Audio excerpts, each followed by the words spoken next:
Let's check out the one that just ended. Penn State in a 6-3 matchup against the Purdue Boilermakers. Bases are loaded, top of the first. Bobby Jacobs with a shot to left. 2 runs will come around and score. It's a 2-run single. This is off Matt Morgan, the starter, so Penn State off to an early 2-0 lead. And then, like you just said, Matt Morgan starts to settle down a little bit. He does. He starts finding that breaking ball. We'll see more about that later. This is in the top of the second. Sean Deegan swinging a miss. Then in the fourth, Michael Glantz grounds it to short. That's a 6-4-3 double play. To the 5th inning, this is Elliott Sear looking at it. And then Deegan once again chasing it and missing. 7 strikeouts for Morgan through 5 innings. Bottom of the 5th, Purdue's down 2-1. Runners on the corner. Stephen Talbot to right center. 1 run comes on in. Peyton Beaker makes his way all the way around to third. He'll score. Now it's a 2-run double for Talbot. Purdue leads 3-2. A couple batters later, there's now 2 outs. Talbot's sitting on third base. John Walter, who mild surprise getting this start. He's their number 2 guy. Throws a wild pitch. Talbot hustles in from third. Look at it again. Just gets in there in time. Purdue leads 4-2. To the 7th, Morgan still on the bump, still rolling with 2 outs. This is how you do it. Freeze! Look how high it is, Cal!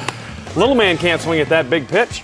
8 strikeouts through 7 innings. To the 8th, Luis Montesinos grounds into a double play. Nice defense by the Boilermakers. And it's time for insurance. 4-2 in the 8th. This is Tyler Spillner.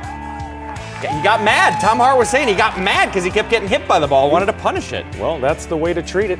2-run blast makes it 6-2. Another run would come in 7-2. Your final score, Purdue gets the win. This also means, mind you, Purdue ties their all-time program record for wins in a season with 37. Turn our attention now to Dion Miller in Columbus. All right, guys, thanks. Well, Coach, you said that being hit by a pitch is as good as a line drive single. Today it was. It's hard to say what was the biggest difference, that or the timely hitting. Can you pick one?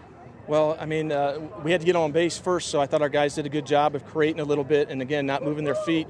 Getting on base, like I said, it doesn't matter if it's a hit by a pitch or a line drive base hit. I think it still has the same effect, and because they're frustrated. And then we got timely hits early, and then we got some big hits late. But I also thought Matt Morgan doing a great job of that wasn't the game that he dreamed about going to bed last night, giving up the runs in the first inning, but he put up zeros and gave our offense a chance to come back. Absolutely, and so fired up out there on the mound. What does he bring to this team, especially you went out there a couple times and kept him in there? He thinks he's better than what he is. He's got a lot of confidence, and it exudes his body, and I think it makes all the other players around him better because they want the ball hit to him. They want to support him, and when you've got a confident pitcher on the mound, it just makes your job easier on defense. Looked like you didn't want to go to your closer, to Whitaker.